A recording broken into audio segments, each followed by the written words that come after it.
ചെകുത്താൻ Aju Alex police ഇപ്പോൾ കേസെടുത്ത വിവരം എല്ലാവരും അറിഞ്ഞു കാണും. അതായത് കുറച്ച് ദിവസം മുമ്പ് ലാലേട്ടൻ വയനാട്ടിൽ വന്നപ്പോൾ പട്ടാള യൂണിഫോമിലായിരുന്നു ലാലേട്ടൻ അവിടെ വന്ന്. അപ്പോൾ ആ സമയത്ത് അവിടെ ഒരുപാട് ദുരിതാശ്വാസ പ്രവർത്തനങ്ങളൊക്കെ നേരിട്ട് കാണുകയും അവിടെയുള്ള അവസ്ഥയൊക്കെ മനസ്സിലാക്കി അവിടെ ഒരുപാട് ചാരിറ്റി പ്രവർത്തനങ്ങളൊക്കെ അവിടെ അനൗൺസ് ചെയ്തിട്ടുണ്ടായിരുന്നു. പക്ഷെ അതിനൊക്കെ വളരെ മോശമായിട്ട് കണ്ടുകൊണ്ട് വീഡിയോ ചെയ്ത് സോഷ്യൽ മീഡിയയിലൂടെ അപമാനിച്ചിട്ടുണ്ട് ഈ ചെകുത്താൻ എന്ന് പറയുന്ന ഈ ഒരു വ്യക്തി. ഇവന്റെ ശരിക്കുള്ള പേര് അജു അലക്സ് എന്ന്. അങ്ങനെയൊന്നും ആർക്കും അറിയില്ല. ഇവനെല്ലാവരും അറിയപ്പെടുന്നത് ചെകുത്താൻ എന്നാണ്. കാരണം അമ്മാതിരി കാര്യങ്ങളാണ് ഈ സോഷ്യൽ മീഡിയയിലൂടെ വന്ന് പറയുന്നത്.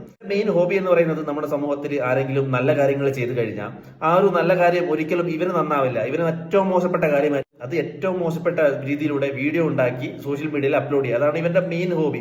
ഇത് തുടക്കം മുതലേ ഇവൻ ഫോളോ ചെയ്യുന്ന ഒരു ട്രിക്കാണ്. കാരണം ഒരുപാട് പേര് ഇവനിലേക്ക് ആകർഷിക്കാൻ വേണ്ടിയിട്ടുള്ള ഒരു ട്രിക്ക്, ആ ഒരു കാര്യം തന്നെയാണ് ഇവൻ തുടക്കം മുതലേ ചെയ്തുകൊണ്ടിരിക്കുന്നത്. ആര് എന്ത് നമ്മുടെ സമൂഹത്തിൽ നല്ല കാര്യം ചെയ്താലും അതിൽ നെഗറ്റീവായിട്ട് മാത്രമേ ഇവൻ കാണൂ. ഇനി നെഗറ്റീവായിട്ട് എന്തെങ്കിലും ചെയ്താലോ അത് ഇവന് നല്ല കാര്യമായിരിക്കും.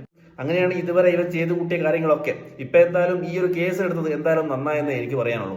കാരണം ഞാനൊക്കെ മുമ്പൊക്കെ ആലോചിച്ചിട്ടുണ്ട്, ഇവിടെ ഒരു മൊബൈലും സോഷ്യൽ മീഡിയ ഉണ്ടെങ്കിൽ ആർക്കും ആരെയും എന്തും പറയാനുള്ള ഒരു ലൈസൻസ് ഉണ്ടോ, ഇതെന്താ ആരും എതിരെ പ്രതികരിക്കാത്തത് എന്നൊക്കെ ഞാൻ മുമ്പ് ആലോചിച്ചിട്ടുണ്ട്. കാരണം ഇവൻ അമ്മാതിരി തോന്നിയ ദിവസങ്ങളൊക്കെ ആയിരുന്നു മുമ്പൊക്കെ ഈ സോഷ്യൽ മീഡിയയിലൂടെ വന്ന് പറഞ്ഞത്.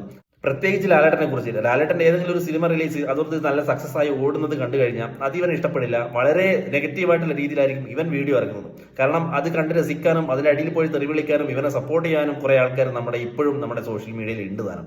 എന്തായാലും ഇപ്പോൾ സിനിമാ താരങ്ങളുടെ സംഘടനയായ അമ്മയുടെ ജനറൽ സെക്രട്ടറി സിദ്ദിഖാണ് ഇപ്പോൾ പരാതി കൊടുത്തിരിക്കുന്നത്. അപ്പോൾ പരാതി കൊടുത്തതിന് ശേഷം ഈ പുള്ളിക്കാരൻ മുങ്ങിയിരിക്കുകയാണെന്നാണ് കേട്ടത്.